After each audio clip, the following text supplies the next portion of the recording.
네, 복음한끼에 오신 여러분, 우리는 지금 계속해서 천직 찾기 여행을 하고 있습니다. 천직을 어떻게 제대로 잘 찾아서 수행할 것인가? 너무나 중요한 문제들을 계속해서 다루고 있습니다. 지혜와 계시의 영, 영적 지각력, 5 지저스 파워를 중심으로 다가오는 회복의 은혜는 천직의 의미를 알고 천직을 수행하려는 자녀와 신부에게만 주어지는 놀라운 선물이며 약속의 성취다. 이 짧은 문장 안에 담겨 있는 약속, 언약, 은혜를 여러분 실감하시기 바랍니다. 지혜와 계시의 영 필요하죠. 정말 중요합니다. 우리와 우리 자녀에게 하나님이 매일같이 부어주시기를 원합니다. 영적 지각력 너무너무 중요합니다. 5 지저스 파워, 이것을 중심으로 다가오는 회복의 은혜.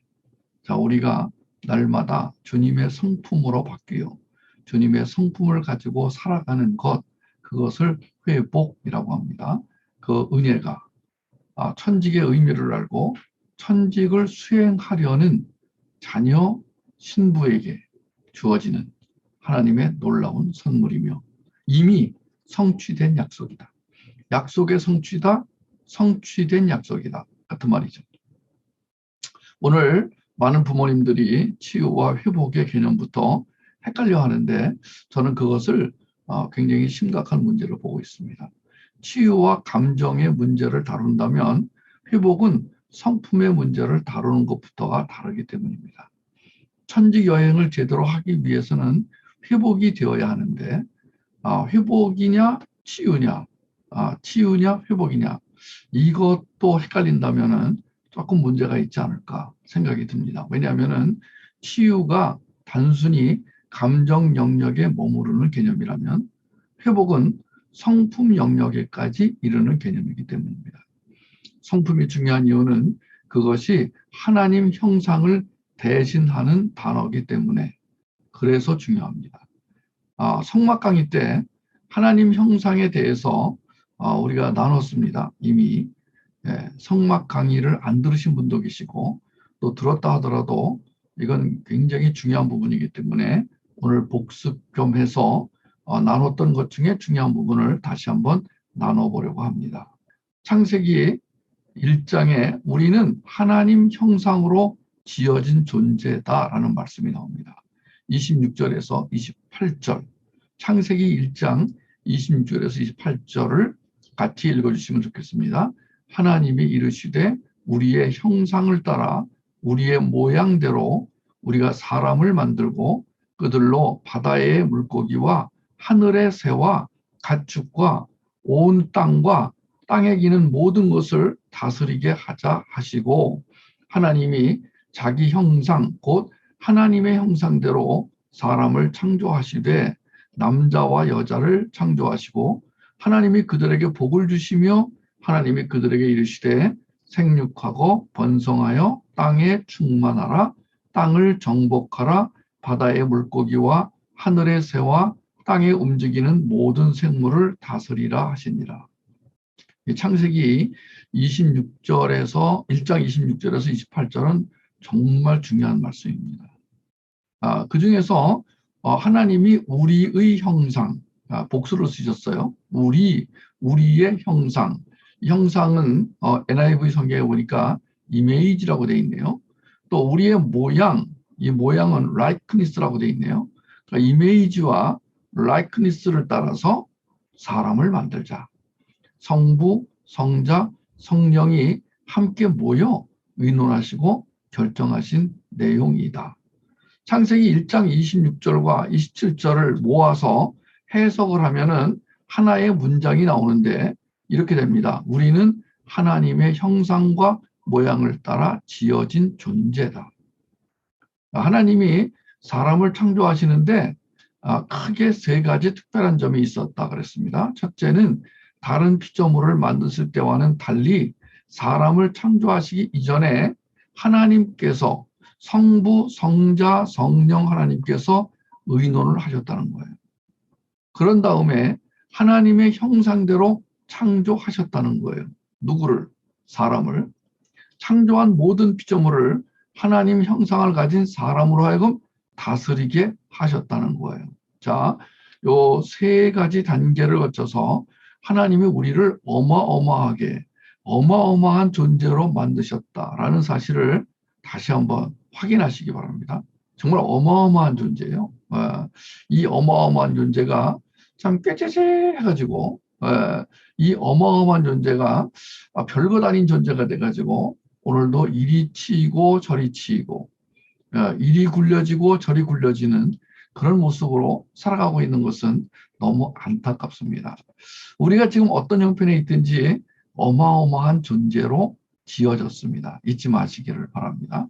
자, 여기서 하나님의 형상, 이미지는 물질적 형체가 아니라 하나님의 내적 본질에 의한 내적 존재의 속성, 즉 사랑, 빛, 의로움, 거룩함 등이 표현된 것으로 이해해야 한다는 것입니다.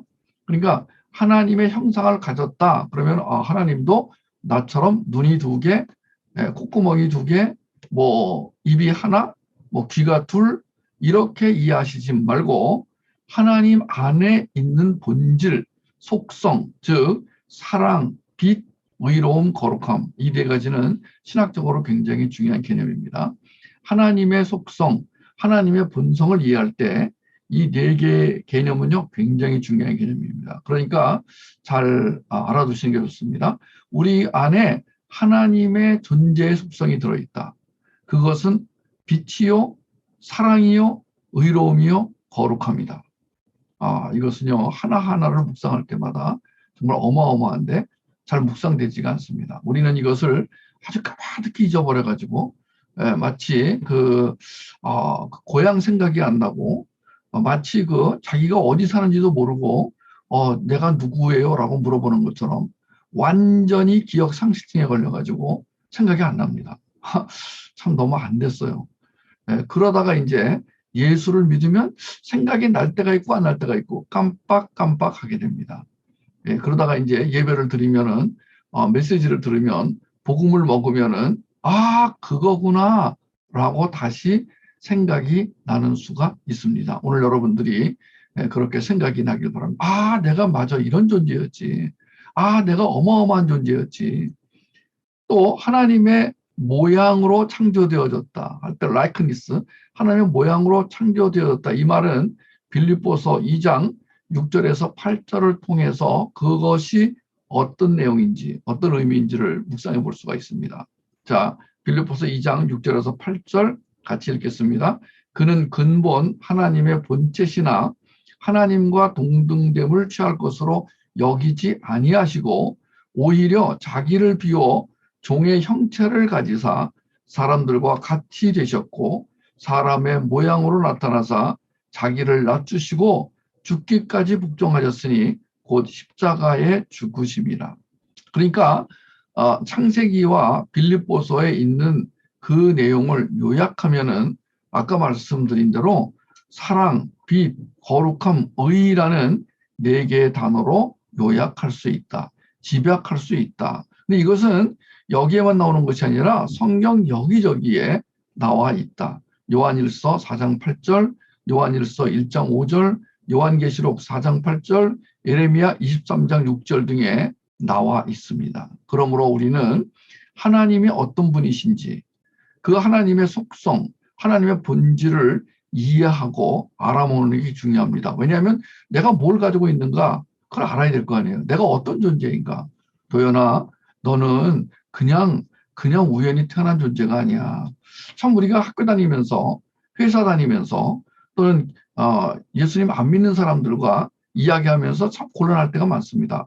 그냥 속 시원히 말해주고 싶은데 참 곤란할 때가 많습니다. 그래서 우리는 변증이라는 방법을 통해서 단번에 아니야 틀렸어 라고 대들 수는 없지만 변증을 통해서 어떻게든지 이 사람이 자기가 생각한 게 틀렸다. 자기의 주장이 틀린 주장이다. 자기의 가치관이 틀린 가치관이다. 이것을 깨닫도록 우리는 사랑의 마음으로 변증을 하게 됩니다. 참 속상할 때가 많아요. 그런데 더 속상한 것은 뭐냐면은 교회를 다니는 사람들이 못 알아먹을 때. 뭐라고요? 내가 하나님 형상으로 만들어졌다고요? 그게 무슨 뜻이에요? 라고 물어보면 아주 속상해요. 지금 설명했잖아요. 우리 안에 하나님의 속성이 있다는 뜻이에요. 우리 안에 하나님의 본질이 내재되어 있다는 거예요.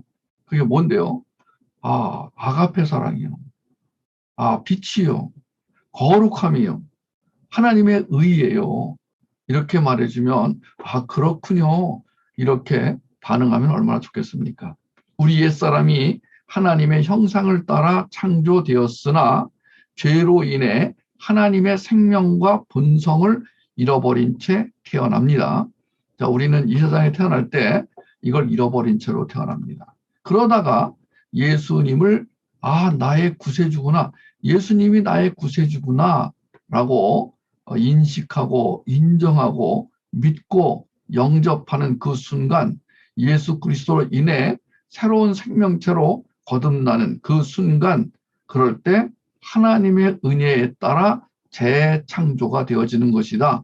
원래는 에덴 동산에서 창조가 되어졌는데 하나님이 최초의 창조가 되어진 인간은 스스로 멸망의 길, 죽음의 길, 파멸의 길로 가버렸습니다. 그런데 하나님이 예수님을 통하여 새롭게 창조하십니다. 그것을 재창조 또는 새 창조 이렇게 말을 하는 것이죠. 이 거듭난 새 사람인 우리는 미덕이라는 개념 안에서 하나님의 속성들을 표현할 수 있게 되었다. 이거 어려운 말인데 지난번에 우리 부모들은 성막 공부할 때 이 부분을 조금 설명해 드렸어요. virtue, 미덕. 그러니까 우리가 하나님 안에서 하나님의 속성이 밖으로 드러나는 경우가 있습니다. 언행으로, 말로, 행동으로 이게 드러나게 되어 있습니다. 우리는 그럴 때 이 사람이 미덕을 갖추었다. 이 세상에서 말하는 도덕적이다라는 수준을 넘어가는 표현이 미덕입니다. 하나님의 속성이 인간의 미덕을 통해 표현되거나 나타날 때 우리는 그것을 탁월한 생명의 능력, 생명력이라고 부르는 거예요. 이 생명력이 있어야 지금 우리가 복음 한 끼에서 다루는 천직을 수월하게 찾고 은혜롭게 수행할 수 있게 되는 것입니다. 그러니까 이 생명력이 없으면 천직 개념도 없을 뿐더러 천직을 찾는 것은 언감생심이고 천직을 수행하는 것은 이건 유구무원입니다. 할 말이 없습니다. 얼마나 많은 사람들이, 얼마나 많은 크리스찬들이 천직을 찾지 않고 생업이나 직업 수준에서 삶을 유지해 가는지 모르겠습니다. 생업은 뭐라 그랬어요? occupation. 그러니까 죽지 못해 살아요. 입에 거미줄 치기 싫어서 살아요. 이런 사람들은 생업인 이렇게 말하는 것이고 저는요 이 일을 통해서 저의 꿈을 이루어 가려고 그래요. 저는요 40세까지만 열심히 일하고요 41세부터는요 세계를 여행하면서 좀 즐겁게 살고 싶어요. 나는 그 꿈을 이루기 위해서 오늘 직장에 열심히 나갑니다. 파이팅! 이런 사람들은 직업인 조합을 가진 사람 이렇게 말합니다. 그런데 하나님의 부르심에 따라 천직을 수행하는 사람은 오늘도 내일도 어저께도 저는 모든 것을 주님께 맡깁니다. 주님이 가라고 하시면 가고 오라고 하시면 오겠습니다. 41세까지 일하라면 일하고 90세까지 일하면 일하겠습니다. 41세에 딱 하나님이 이제 그만해라. 네, 알겠습니다. 그리고 너는 세계를 일주해라. 네, 알겠습니다. 그러시면 얼마나 좋겠습니까? 그런데 67세가 다 되도록 그런 말씀이 없으십니다. 그러면, 그런 줄 알고 하나님이 부르시는 것, 하나님이 시키시는 것을 즐거이, 기쁘게 수행하려는 자세를 가지고 있는 사람을 천직인이라고 합니다. 이거 쉽지 않습니다. 이것은 자기의 욕망을 내려놓지 않으면, 자기의 욕망을 죽이지 않으면 도저히 있을 수가 없는 일이고 할 수가 없는 일입니다. 저는 그런데 지금 66세까지 지금 하고 있습니다. 67세까지 하고 있습니다.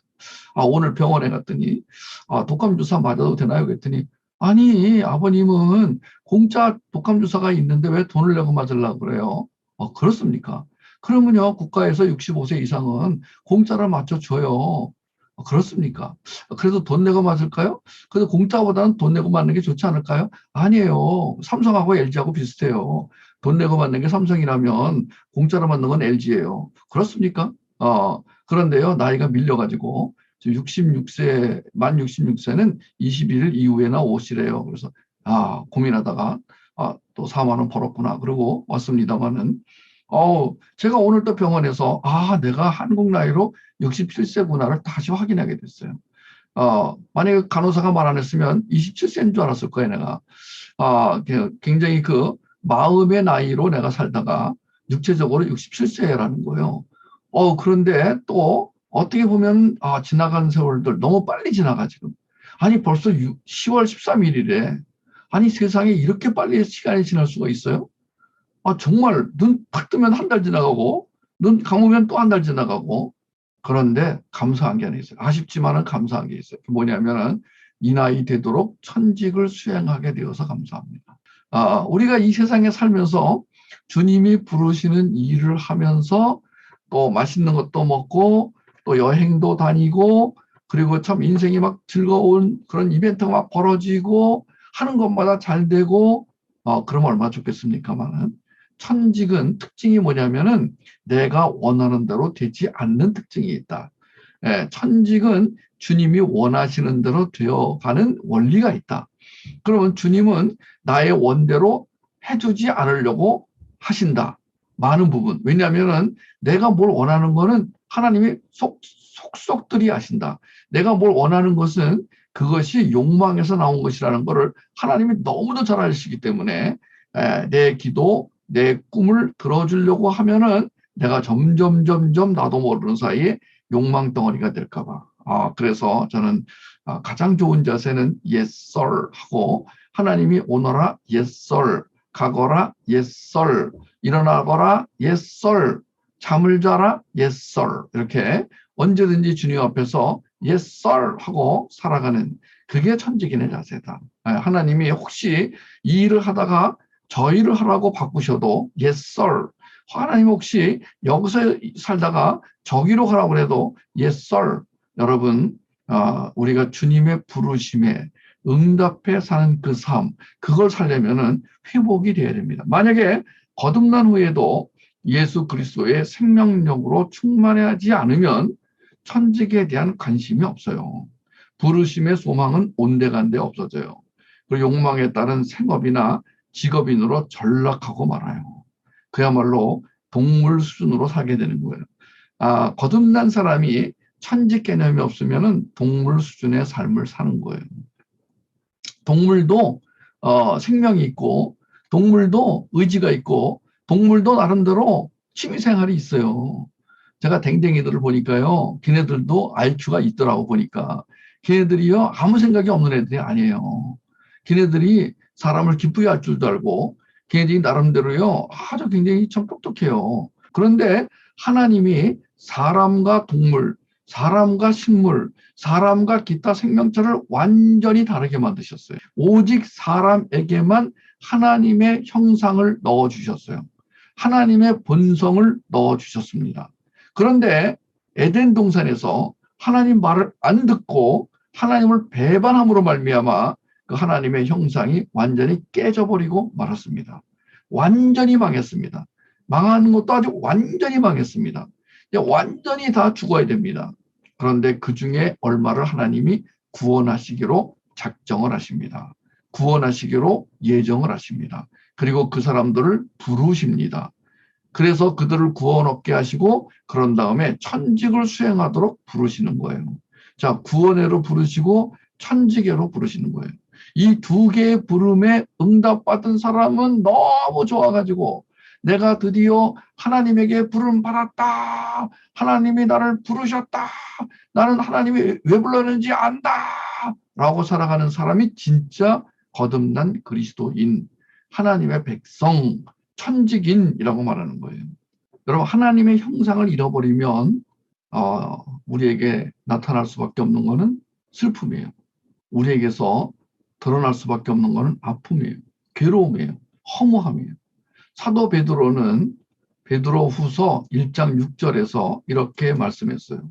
그러므로 너희가 더욱 힘써 너희 믿음의 덕을, 덕의 지식을, 지식의 절제를, 절제의 인내를, 인내의 경건을, 경건의 형제 우애를, 형제 우애의 사랑을 공급하라. 이 얘기는 뭐냐면 내가 너에게 그런 사랑을 공급해 주겠다라는 말씀이기도 합니다. 자, 주님의 속성, 신성한 속성을 미덕이란 이름으로 표현해 내기를 부탁했어요. 여러분, 참, 여기 우리 베드로후서 1장 6절이 우리에게서 나타나기를 기도합시다. 우리. 그러므로 너희가 더욱 힘써 믿음의 덕을, 덕의 지식을, 지식의 절제를, 절제의 인내를, 인내의 경건을, 경건의 형제 우애를, 형제 우애의 사랑을.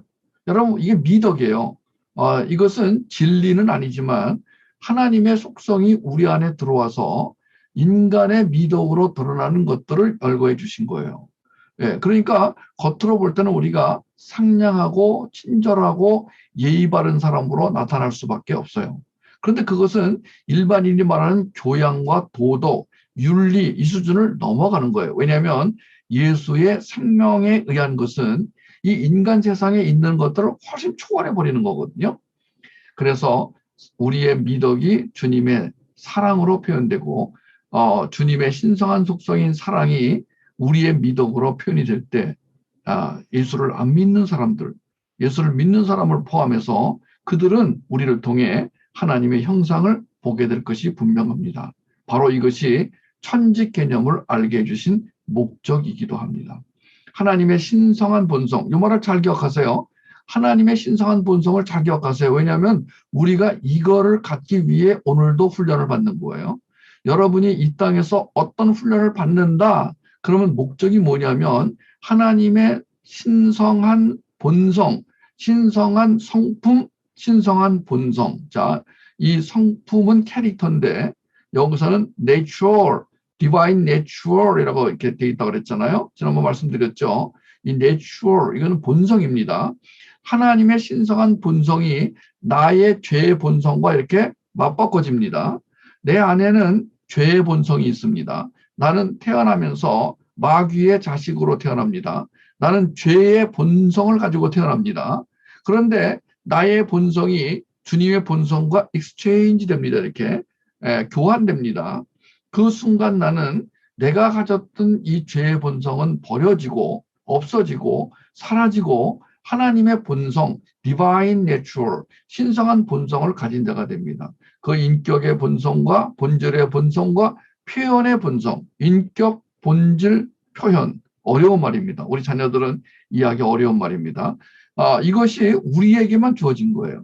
그런데 가만히 보면은요, 다른 동물에게도 이런 비슷한 것이 있지 않나? 하나님의 창조의 세계를 들여다보는 건 굉장히 중요합니다.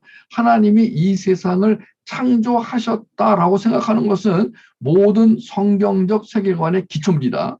하나님이 이 세상을 창조하셨다. 여기에 반대되는 이론이 아니다. 하나님이 창조한 게 아니라 우연히 그렇게 된 것이다.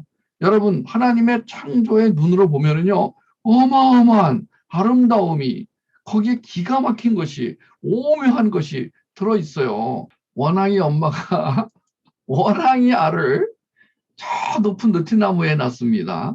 왜냐하면은 뱀이나 너구리나 뭐 이런 것들로부터 지키기 위해서 아주 높은 나무에다가 나무 높은 곳에다가 알을 낳습니다. 그리고 오랫동안 이 알을 품고 있다가 이제 새끼가 태어납니다. 그럼 엄마가 먼저 뛰어내립니다. 뛰어내려가지고 얘들아 얘들아 뛰어내려 뛰어내려 그러면 한 마리씩 뛰어내립니다. 와우. 이거를 고속 카메라로 찍어가지고 슬로우 모션으로 보여주는데 예술입니다. 하나님은 예술가세요. 하나님은 우리 안에 하나님의 본성을 두고 우리를 통해 움직여 가시는데, 물론 이런 새들은 그 본성이 없습니다. 하나님의 본성은 사람에게만 주셨습니다. 사람만 하나님의 형상을 따라 지음받았어요. 그런데 이 세상 모든 것이 다 하나님이 창조하신 것이기 때문에 창조의 원리는 똑같습니다. 그래서 그 미덕이라고 하는 것이 동물에게도 나타납니다. 지금 모성애 같은 경우는 미덕의 한 부분이라고 볼 수 있겠죠.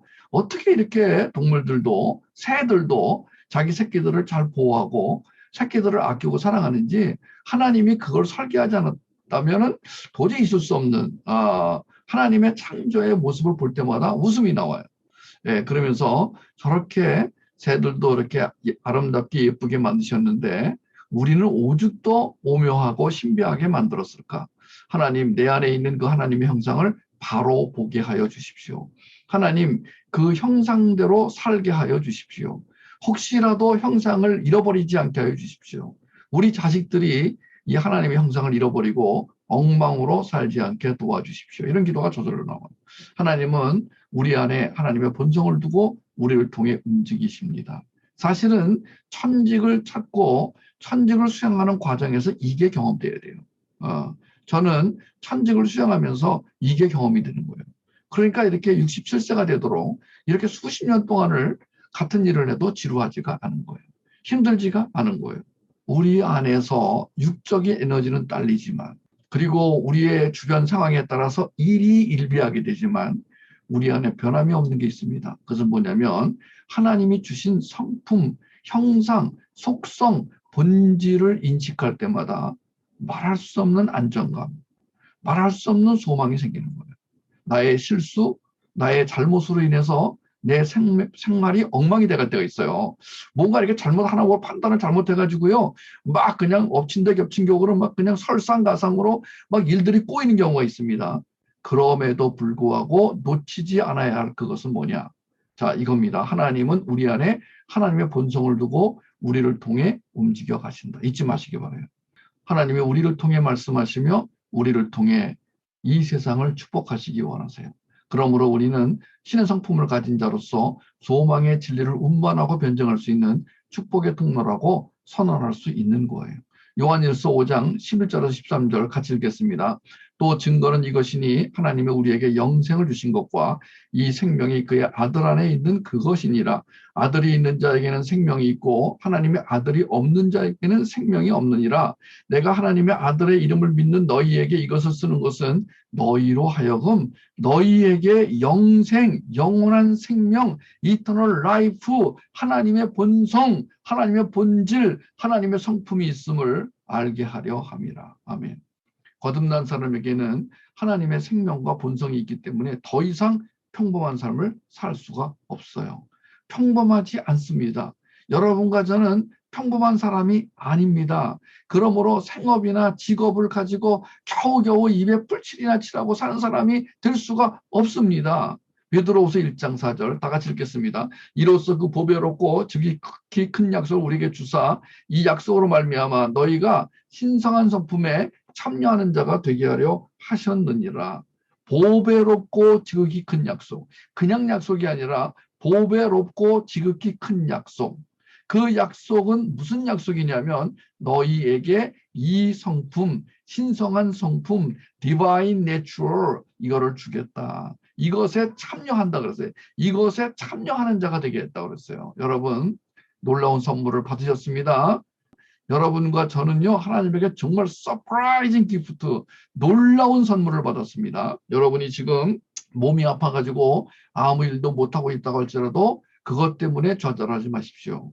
여러분이 지금 원하는 만큼의 수입을 올리지 못하고 하더라도 그것 때문에 좌절하지 마십시오. 오늘 그 텔레비전 뉴스를 잠깐 봤는데 영국 여왕이 지팡이를 짚고 나타났대요. 영국 여왕이 1957년부터 영국을 여왕으로 다스렸는데 95세 때에 지팡이를 짚기 시작했대요. 그 뉘앙스가 뭐냐면 드디어 마침내 영국 여왕도 지팡이를 짚기 시작했다. 영국 여왕도 이렇게 나이를 먹고 기력이 쇠하였다. 여러분 모든 이 땅의 사람들은 그렇게 갑니다. 병이 들기도 하고 또 사업이 망하기도 하고 그렇게 지팡이를 짚기도 하고 쓰러지기도 하고 그리고 죽습니다.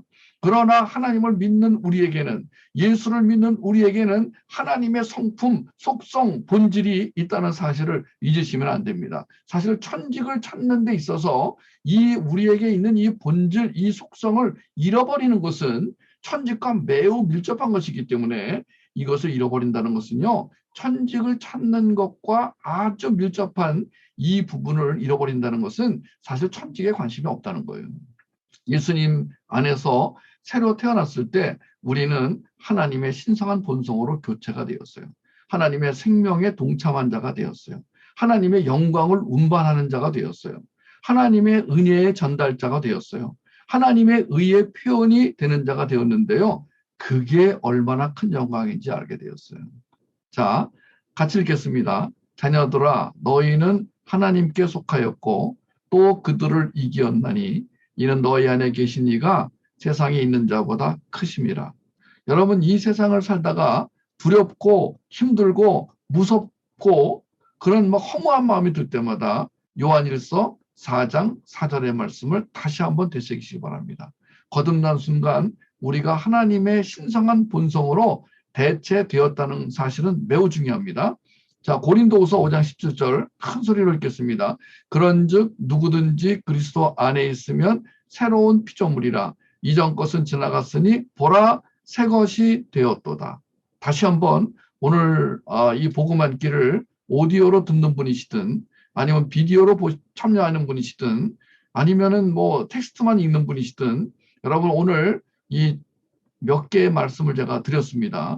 이 하나님의 말씀, 하나님의 계시의 말씀, 언약의 말씀, 확언의 말씀을 통해서 여러분과 제가 어떤 존재인지, 왜 우리가 오늘도 천직을 찾아 떠나야만 되는 것인지 확실하게 인식하고 그 하나님의 언약을 붙잡기 바랍니다. 고린도후서 5장 17절 한 번 더 크게 읽겠습니다. 그런즉 누구든지 그리스도 안에 있으면 새로운 피조물이라 이전 것은 지나갔으니 보라 새 것이 되었도다.